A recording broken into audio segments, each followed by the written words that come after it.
अहमद रफ़ी। तो बेसिकली हमारे सीएफओ साहब भी मीटिंग में मौजूद हैं, सीईओ साहब भी मीटिंग में मौजूद हैं, तो फिर हम बाकायदा आगाज़ करते हैं अपनी मीटिंग का। ओके, तो corporate briefing session for financial year 2025।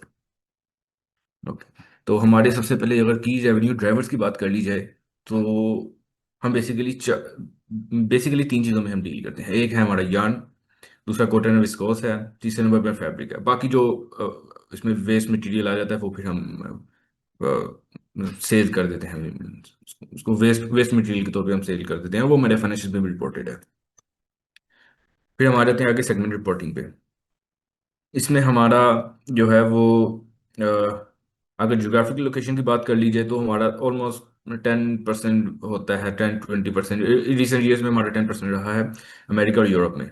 और बाकी जितना भी है वो हमारा सारा लोकल होता है, पाकिस्तान में हम सारा सेल करते हैं। उसके बाद अगर बात कर ली जाए, हमारे जो हैं वो स्पिनिंग और वेविंग, ये हमारे दो सेगमेंट्स हैं यहाँ पे। एक में हमारे फैब्रिक, यार्न और कॉटन, इन तीन चीज़ों में हम डील करते हैं। और जो हमारी मैन्युफैक्चरिंग होती है वो इन तीन आइटम्स की होती है। अच्छा, अगर इसके बाद बात कर ली जाए, प्रॉफिट एंड लॉस एनालिसिस अगर देख लिया जाए, तो इसमें आप देख सकते हैं सेल्स हमारी काफ़ी काफ़ी ड्रास्टिकली डिक्लाइन हुई हैं। रीज़न बीइंग हमारी फ़िलहाल प्रोडक्शन जो है वो स्टॉप्ड है, क्योंकि ऑब्वियसली मुश्किल कुछ इंपोर्ट के जो हैं वो सर्कमस्टेंसेस इस तरह के हैं।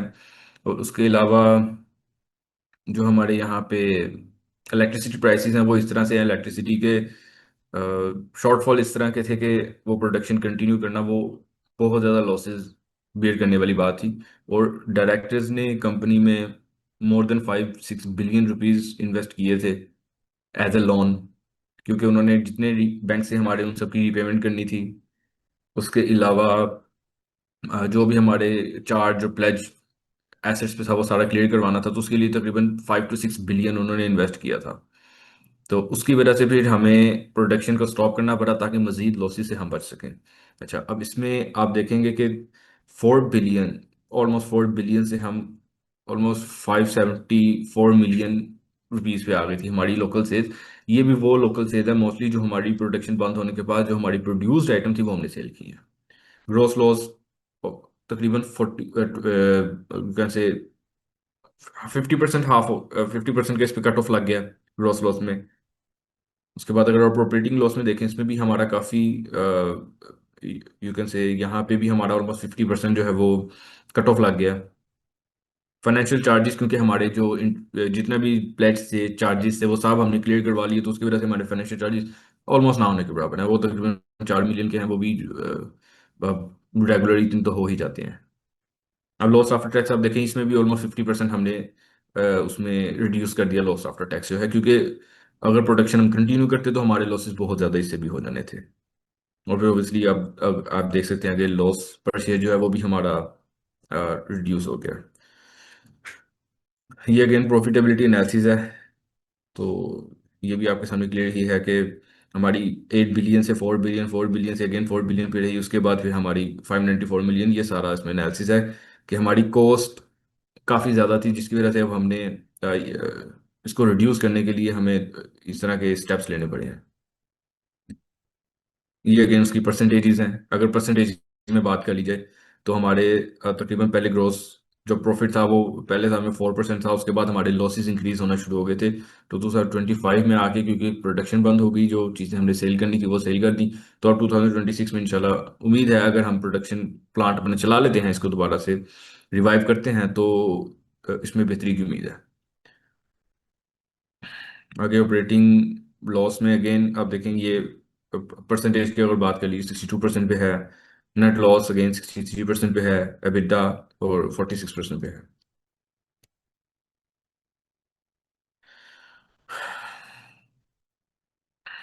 अगर टर्नओवर रेशियोज की बात कर ली जाए, तो ये हमारी टर्नओवर रेशियोज जो हैं वो 2024 की निस्बत कम हुई है। लेकिन अगर 2023 की निस्बत देखा जाए, 2022 में देखा जाए, तो ऑलमोस्ट सेम है। वो थोड़ा सा फर्क है लेकिन ऑलमोस्ट सेम है। इन्वेंट्री टर्नओवर रेशो भी ऐसे ही है, ये 2022-2023 के पास पास ही है। 2024 में थोड़ी सी इंक्रीज हुई थी, उसके बाद फिर दोबारा नॉर्मल पे आ गई थी। क्रेडिटर टर्नओवर रेशो भी हमने बिल्कुल, क्योंकि क्रेडिट सब पे कर दी हैं, कोई हमारा क्रेडिटर नहीं है इस टाइम पे, कोई हमारी लाइबिलिटी नहीं है, तो वो ऑलमोस्ट सामने के बराबर है। अगर property plant equipment turnover ratio देखी जाए तो वो हमारी बहुत ज़्यादा इंक्रीज हो गई है, क्योंकि ऑब्वियसली हमारे एसेट्स तो उधर के उधर ही हैं, एसेट्स तो नहीं हमारे डिक्रीज हुए। तो एसेट्स वहां होने के बावजूद, उतनी वैल्यू पे होने के बाद, हमारी क्योंकि सेल डिक्रीज हो गई है, तो ये इस वजह से ये रेशो बहुत ज़्यादा ऊपर चली गई है पिछले सालों में। क्योंकि हमारी सेल 2022 में ऑलमोस्ट 8 बिलियन थी, उसके बाद तकरीबन 6 बिलियन थी, उसके बाद 4 बिलियन हुई है। 4 बिलियन की वजह से यहाँ पे इंक्रीज आया, और जब ये 574 मिलियन पे आई है तो फिर ऑब्वियसली यहाँ पे इंक्रीज आना ही था। और टोटल एसेट टर्नओवर रेशो जो अगर देखी जाए तो वो भी इसी वजह से इंक्रीज हुई है कि हमारी जो रेवेन्यू है वो डिक्रीज हो गया, लेकिन एसेट्स हमारे वहाँ पे स्टैंड कर रहे थे। ये आप उसकी कर्व भी देख सकते हैं, यहाँ पे आके कर्व 2024 के बाद बहुत ज़्यादा ड्रास्टिकली इंक्रीज हुई है। और अगर शॉर्ट टर्म बोरोइंग में देख लिया जाए, 2022 में हमारे पास ऑलमोस्ट 1 बिलियन थी, उसके बाद 2023 में हमारे पास 657 मिलियन रह गई, फिर 40 मिलियन रह गई। और 2025 में हमने सब कुछ क्लियर कर दिया, जैसे मैंने आपको पहले भी बताया। लॉन्ग टर्म लोन भी हमने सब क्लियर कर दिया, हमारी कोई इस टाइम पे लाइबिलिटी कंपनी की स्टैंड नहीं करी, कंपनी टोटल डेट फ्री है अदर देन डायरेक्टर्स लोन। और अदर करंट लाइबिलिटीज में भी बिल्कुल बेसिक सी हमारी जो है वो इस टाइम पे जो नॉर्मल क्रेडिटर्स होते हैं, जो हमारे इलेक्ट्रिसिटी चार्जेस और इस तरह के रिलेटेड जो थोड़े बहुत हैं वही हैं। अच्छा, अब अगर बात कर ली जाए कि हमारे यहाँ पे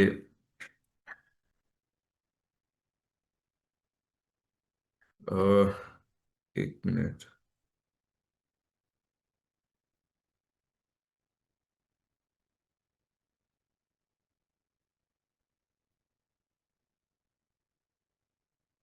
अच्छा, अगर इस पर बात कर लीजिए सेल्स की, तो हमारी देखें सेल्स में डिक्रीज आने की वजह मैंने आपको बताई है कि शट डाउन ऑफ प्लांट है, जिसकी वजह से हमारे जो ऑपरेशन है वो मिनिमल है, बिल्कुल मिनिमल है। अच्छा, उसके बाद कॉस्ट ऑफ सेल्स में भी इसी वजह से, क्योंकि हमारी जो प्रीवियसली मैन्युफैक्चर्ड आइटम्स हमने वही सेल किए हैं, हमारी इस पर जो है वो प्रोडक्शन तकरीबन ना होने के बराबर है, तो जिसकी वजह से जो है हमारी 81% रिड्यूस आया कॉस्ट ऑफ सेल में भी। ग्रोथ लॉस पहले से इम्प्रूव हो गया, रीजन बीइंग सेल कम है, प्रोडक्शन बंद है, प्रोडक्शन के जो एक्सपेंसेस होते हैं वो नहीं हुए, जो हमने सिर्फ प्रोड्यूस आइटम थी वही सेल की, जिसकी वजह से हमारी जो है वो ग्रोथ लॉस कम हो गया। स्टॉक इन ट्रेड ऑलमोस्ट ना होने के बराबर है। जो थोड़ा बहुत रह गया वो भी अभी सेल हो जाएगा, क्योंकि मजीद प्रोड्यूस हो नहीं रहा। और जो क्या कहते हैं, जो करंटली हमारे पास स्टॉक पड़ा हुआ था हम वही सेल कर रहे हैं, जिसकी वजह से सेल इंक्रीज हुई है। मतलब अगर सेल को देखा जाए और कॉस्ट ऑफ सेल को देखा जाए, इसके कंपैरिजन में स्टॉक इन ट्रेड बिल्कुल परफेक्टली अलाइन करता है, क्योंकि हमने वही सेल की, हमने मजीद कोई एडिशनल चीज़ नहीं प्रोड्यूस की। अच्छा, करंट एसेट में भी हमारे रिड्यूस हो गए हैं, क्योंकि हमारे करंट एसेट में ओबियसली स्टॉक भी आ रहा होता है, तो स्टॉक ही हमने सेल किया, तो जिसकी वजह से हमारे जो एसेट्स हैं वो रिड्यूस हो गए हैं। और इसके वैल्यू 464 पे मेंटेन रहने की वजह, क्योंकि सेल की है, सेल के अगेंस्ट हमने रिसीवेबल बुक किया है, तो रिसीवेबल बुक होने की वजह से यहाँ पे हमारी वैल्यू जो वो मेंटेन कर रही है। वरना अगर ये नेक्स्ट ईयर में अगर हम प्रोडक्शन नहीं करते और हम सिर्फ कस्टमर से रिसीव करते हैं, हाफ ईयरली में भी आप देख लेंगे, तो तकरीबन हमारे करंट एसेट ना होने के बराबर होंगे। अदर देन दैट जो हमने गवर्नमेंट से रिसीव करने हैं वो आएंगे, उसके अलावा हमारा कस्टमर कोई भी नहीं होगा। करंट लाइबिलिटीज भी वही जो रेगुलर हमारे पेबल हैं, जो हमारी यूटिलिटीज चार्जेस होते हैं, जो हमारे गवर्नमेंट के साथ कोई रिसीवेबल पेबल है, वही इसमें लाइबिलिटीज आ रही होंगी। और क्योंकि सब हमने लाइबिलिटीज पे कर दी हुई हैं, सब क्रेडिटर्स पे कर दी हुई हैं, तो इस वजह से यहाँ पे वैल्यू ऑलमोस्ट 90% का रिडक्शन है इसमें। फिक्स एसेट भी कंपनी का वो रेगुलर जो हमारी वो होती है डेप्रिसिएशन डेप्रिसिएशन का ही इसमें इम्पेक्ट आ रहा है।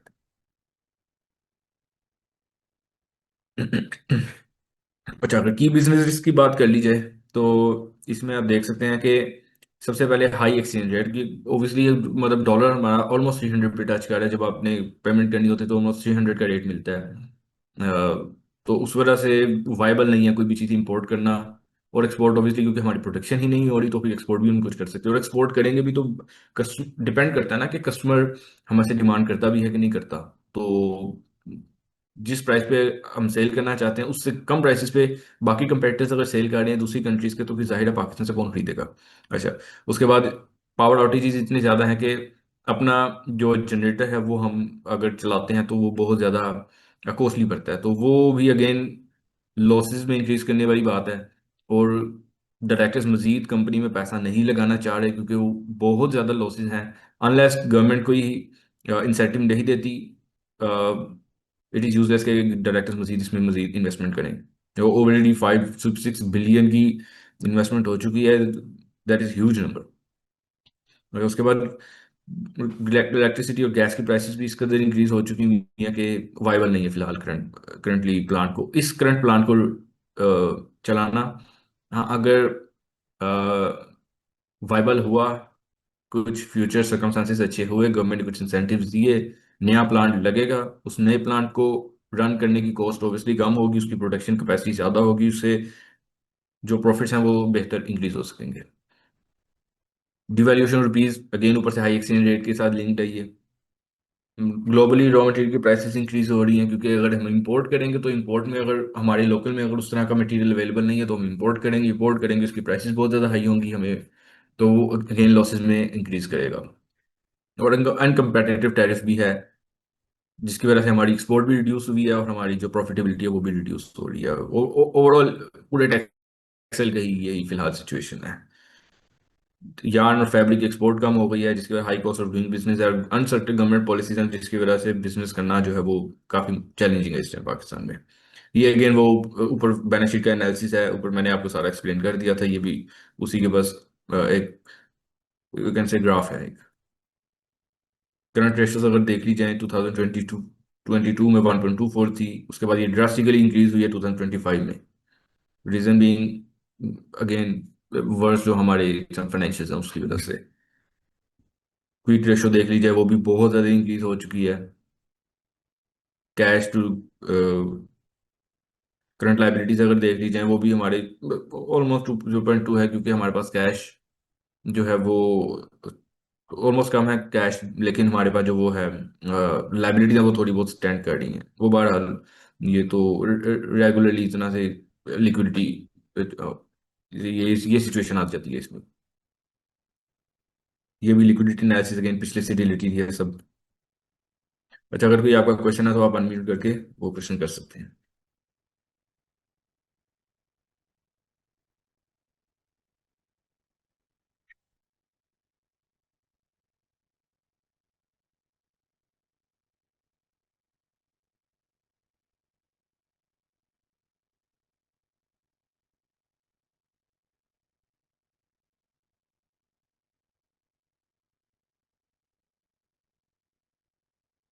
अच्छा, कोई क्वेश्चन नहीं है आप लोगों की तरफ से? चलें, thank you so much corporate briefing session of Ghazi fabrics international limited 2025 में ज्वाइन करने के लिए। तो मेरा ईमेल एड्रेस उसमें मेंशन है, अगर कोई आपकी क्यूरी होगी तो आप मेरी ईमेल कर दीजिएगा, मैं वहाँ पे आपको रिस्पॉन्ड बैक कर दूंगा। और मैं सीएफओ साहब और सीईओ साहब दोनों को थैंक्स करना चाहता हूँ, वो उन्होंने इस मीटिंग को अटेंड किया। तो thank you so much, this is for today. Thank you so much.